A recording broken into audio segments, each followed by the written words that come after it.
आज आएगी प्यार लुटाती है।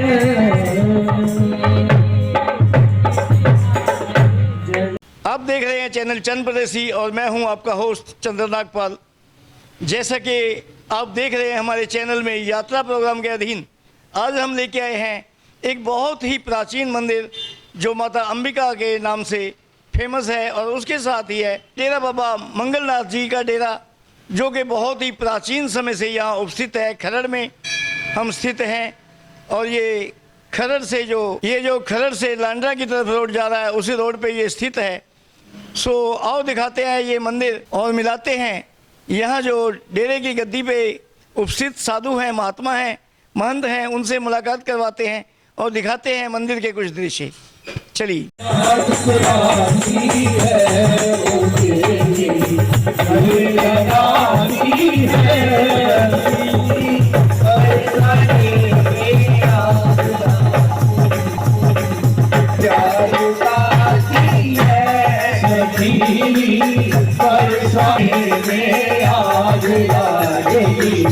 प्यार लुटाती है ओ दया की सिंधु है श्यामा कृपाली खान है प्यारी। दया की सिंधु है श्यामा दया की खान है प्यारी। दया की सिंधु है श्यामा कृपाली खान है प्यारी। दया की सिंधु है श्यामा कृपाली खान है प्यारी। वो जिनके ऊपर ये बरसे वो जिनके ऊपर ये बरसे उन्हें बरसाना बुलाती है। नमो नारायण स्वामी जी। नमो नारायण। आज आपके डेरे पे आए हैं, आप अपने डेरे का और अपना थोड़ा सा परिचय जरूर दे दें पहले सबसे हमारे दर्शकों को। पहले तो आपका मंदिर में आने पर, डेरे पे आने पर हार्दिक स्वागत, अभिनंदन करते हैं। और डेरा बाबा मंगलनाथ प्राचीन माता अंबिका देवी मंदिर खरड़, मैं योगी रामनाथ।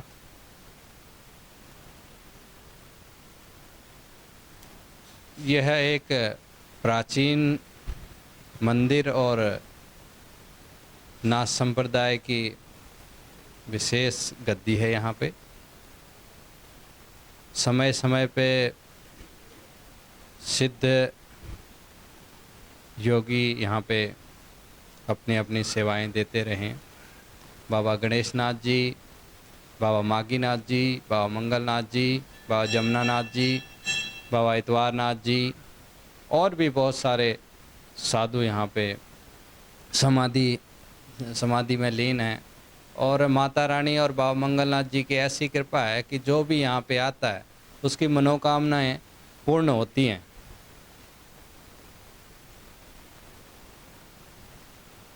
यहाँ के इतिहास के बारे में कुछ और जानकारी हमें उपलब्ध करवाएं और जो लोग दूर दूर से देश विदेश से यहाँ आपके पास आते हैं दर्शन करने, वो किस मकसद से आते हैं और क्या उनके पर्पस सॉल्व होते हैं।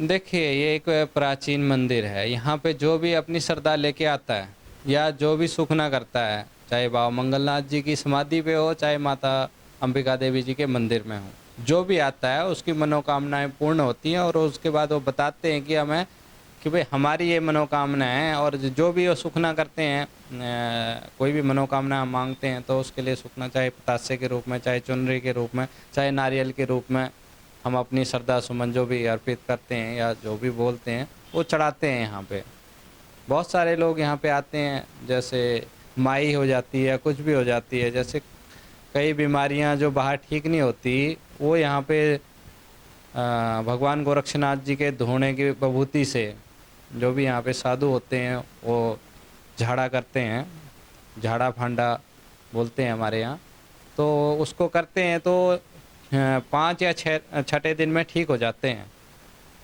ऐसी मान्यता और साक्षात है यहाँ पे, आप कभी भी आके देख सकते हैं। यहाँ पे एक मंगलवार को झाड़ा नहीं होता, मंगलवार के अलावा हर दिन यहाँ पे रोज़ सुबह 8 से 12, 3 से 6 बजे प्रतिदिन झाड़ा यहाँ पे लगता है और सबकी मनोकामनाएं पूर्ण होती हैं। महंत जी, कोई विशेष दिन ऐसा भी है जहाँ पे साल में कोई मेला या कोई मतलब ऐसा प्रोग्राम किया जाता हो जिसको लोग यहाँ पर स्पेशल आकर के मनाते हैं? हाँ, माता अंबिका देवी जी का मेला श्रावण माह की अष्टमी को हर साल बड़ी धूमधाम से मनाया जाता है और अष्टमी का मेला माता अंबिका देवी जी और एकादशी को बाबा मंगलनाथ जी की बरसी होती है। दोनों दिन ही, चाहे अष्टमी लगा लो चाहे अष्टमी के तीसरे दिन एकादशी होती है, तो उस दिन बहुत ही दूर दूर से यहाँ पे लोग आते हैं और वो अपनी जो भी भावनाएं होती हैं, जो भी अपनी श्रद्धा सुमन होती है उसको अर्पित करते हैं और हजारों की संख्या में यहाँ पे श्रद्धालु आते हैं और उनकी मनोकामनाएं पूर्ण होती हैं। स्वामी जी, एक हम ये जानना चाहेंगे कि आप कितने समय पे यहाँ गद्दी नशीन हैं? मेरे को 9-10 साल होने वाले हैं यहाँ पे। जो यहाँ पे गद्दी पे पहले मेरे गुरुजी थे, पिछले साल ही मेरे को गुरुजी ने और संप्रदाय के हमारे अलवर से सांसद नाथ संप्रदाय के राष्ट्रीय उपाध्यक्ष महंत पीर बालकनाथ योगी जी और हमारे जमात के रमतों के महंत 18 के श्री कृष्णनाथ जी महाराज जी ने और नाथ संप्रदाय के सभी संतों ने, क्योंकि लॉकडाउन भी था उस दौरान यहाँ पे जो गद्दी मेरे को गुरुदेव की कृपा से और माता अंबिका देवी बाबा मंगलनाथ जी और नाथ संप्रदाय के उससे मेरे को पिछले साल ही गद्दी यहाँ पे सौंपी गई। तो उस समय की से लेकर के इस समय तक के जो संभाल है, सेवा संभाल है, वो आप ही कर रहे हैं? बिल्कुल, हम कर रहे हैं, ये तो सेवा कर रहे हैं, गुरु महाराज के कृपा से सेवा कर रहे हैं। इसके अलावा कोई और भी डेरा आपके अंदर में आता है या आसपास का? नहीं, हमारे गुरुजी के स्थान है और नाथ संप्रदाय के स्थान है। नाथ संप्रदाय के जितने भी स्थान हैं सब हमारे ही हैं। नाथ संप्रदाय एक ऐसी संप्रदाय है जहाँ पे किसी का एक या मठ या किसी का वो नहीं होता, सभी समान होते हैं। जब भी जहाँ भी जाते हैं तो वो हमारे ही होते हैं। हम वैसे भी हम जहाँ रहते हैं वो हमारा ही होता है। आज हम यहाँ हैं, कल हम कहीं और होंगे तो वही हमारा होगा। हम तो संत हैं, संतों का। एक हरिद्वार में जो कुंभ वगैरह मेला लगता है वहाँ पर बहुत सारे संत साधु समाज पहुँचता है और जितने अखाड़ा हैं वो सभी अखाड़े वाले पहुँचते हैं। क्या आप भी कुंभ स्नान के लिए वहाँ जाते हैं? बुलाया जाता है आपको? बिल्कुल बिल्कुल जाते हैं हम लोग भी। हमारा नाथ संप्रदाय का वहाँ पे कैंप भी लगा था। गुरु गोरक्षनाथ अखाड़ा है हरिद्वार में, अपर रोड के ऊपर है, वहाँ पे हमारा कैंप लगा हुआ था। और अब की बार कोरोना की वजह से काफ़ी ज़्यादा हो रही हैं। अभी तो थोड़ा कोरोना से देश थोड़ा सा मुक्ति को ओर बढ़ रहा है। अभी बताते हैं कि आगे आने वाले समय में तीसरी लहर का खतरा है। तो इसमें भी हम सबको ये ध्यान रखना है कि अपने मास्क वगैरह, सैनिटाइज वगैरह, हम बाहर निकल रहे हैं तो भाई अपने उससे नहीं, हमने सबको देखना है, सबको बचाना है। अपना मास्क का प्रयोग ज़रूरी करें। वैक्सीन तो लगा रहे हैं लेकिन उसके साथ साथ मास्क बहुत ज़रूरी है और सोशल डिस्टेंस। आपने वैक्सीन लगवाई है? नहीं, अभी नहीं लगवाई है क्योंकि अभी तो शुरू ही हुई है। 18+ से 18 से जो 45 वाली अभी शुरू हुई है, अभी लगवाएंगे। और लोगों को क्या संदेश देंगे कि ये जरूर लगवाना चाहिए? नहीं, वैक्सीन लगवानी चाहिए। देखो, सरकार हमारे लिए ही कर रही है और सरकार हमारी है। हम ही तो सरकार को बनाते हैं और हमारा ही वो है, हमारे ही उसके लिए कर रहे हैं। कुछ लोग इसमें भ्रांतियाँ फैला देते हैं कि भाई ये बीजेपी की वैक्सीन, ये नहीं है, ये सरकार की वैक्सीन। सरकार किसकी? हमारी है, क्योंकि हमारी चुनी हुई सरकार है। क्योंकि ये तो है नहीं कि भाई हमारे भारत में, ये तो पूरे विश्व में महामारी है। ये हमारे भारत में ही थोड़ी हो रहा है, वैक्सीन बाहर भी तो लग रहा है, हर जगह लग रहा है। आप इसमें कुछ लोग होते हैं जो अपने अपने विचार, सबके अपने अपने वो होते हैं, लेकिन वैक्सीन सबको लगानी चाहिए। स्वामी जी, एक मैं देख रहा हूँ आपके पीछे जो स्थापित तो शायद आपके डेरे से ही की हुई है, अब भले कमेटी बनी हुई है, लेकिन गौशाला है। उस गौशाला के बारे में या गौशाला के प्रति या गौओं के प्रति सरकार का क्या व्यवस्था है, उसके बारे में कुछ जानकारी देंगे? देखिए, हमारी गौशाला पूर्व महंत परम पूजनीय आदरणीय महंत इतवारनाथ जी ने 2002 में यहाँ पे खोली थी। उस समय कुछ गौएं रख के खोली थी, कुछ सेवक लोग थे, उनके साथ मिलकर गौशाला चलाई। रही बात सरकार की, तो आप सरकार की तो सरकार ही है, उसको क्या कह सकते हैं। अब हर एक चीज़ में गौ सेस लगा रखा है, उसके बावजूद भी अब हमारे यहाँ तो कम जगह होने के बाद बहुत ज़्यादा गऊ हैं, तकरीबन 450 करीबन गऊँ हैं। लेकिन सरकार से भी हम काफ़ी बार बोल चुके हैं कि भाई हमें जगह मिलनी चाहिए, हमें गौ सेवा करने के लिए बाहर जगह मिलनी चाहिए, क्योंकि यहाँ जगह हमारे पास कम है। तो सरकार, आपको पता ही है, सरकार तो सवाल तो ये है कि हर चीज़ पे गौसेस लग रहा है, बिजली पे गौसेस है, कोई गाड़ी खरीदते हैं गौसेस है, बहुत से प्रोडक्ट्स के ऊपर गौसेस लग रहा है, लेकिन वो पैसा कहाँ जा रहा है सरकार का किसी को कोई हिसाब किताब नहीं है। गौ के नाम से पैसा लेकर के जो सरकार में खाया जा रहा है, कहीं और यूज़ किया जा रहा है, उसके बारे में आप क्या कहें? देखिए, ये गलत है। गऊ के नाम पे आप वो कर रहे हैं तो उसके नाम पे, क्योंकि सनातन धर्म में तो गऊ को माता माना गया है।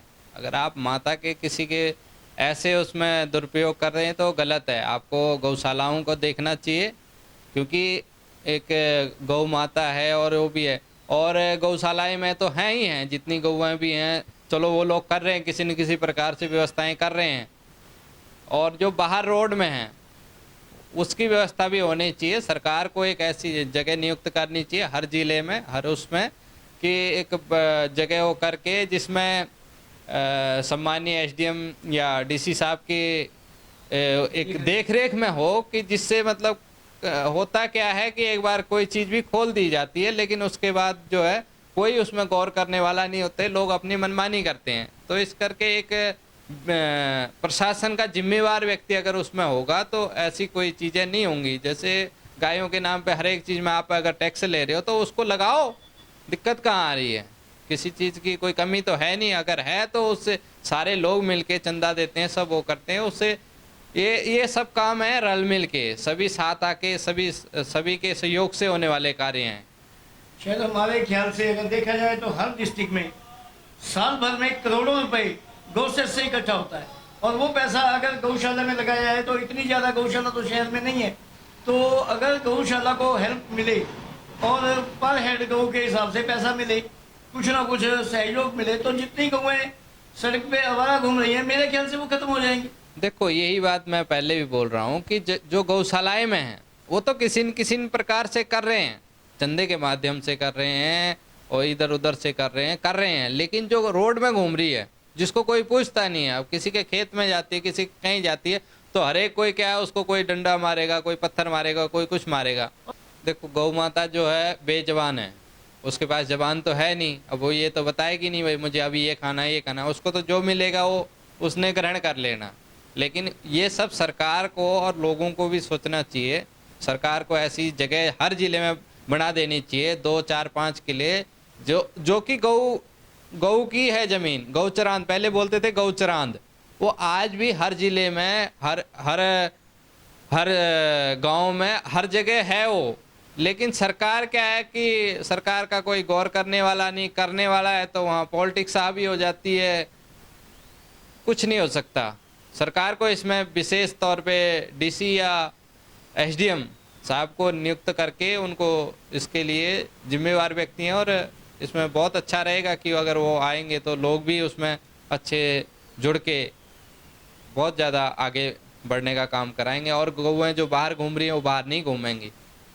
धन्यवाद स्वामी जी, आपने बहुत बढ़िया जानकारियाँ जो हमारे दर्शक देख रहे हैं आपको, और हम चाहेंगे कि प्रशासन के कान में भी ये बात पहुंचेगी, तो प्रशासन भी ऐसे महात्माओं की बात को जरूर सुनेंगे। कभी ना कभी सुधार होगा, जब हम कोशिश करेंगे तो कभी ना कभी रास्ता मंजिल मिलेगी। सो बहुत बहुत धन्यवाद जी, आपके विचार हमारे दर्शकों तक पहुँचे। सो ऐसे महात्माओं के विचारों को सुनने वाले सुनेंगे, और कोई ना कोई जरूर इस चीज़ पे काम भी करेगा, और प्रशासन तक हमारी बात ये चैनल के माध्यम से, लोगों के माध्यम से पहुंचेगी। सो जरूर ही ये गौशालाओं की सुनी जाएगी। धन्यवाद जी।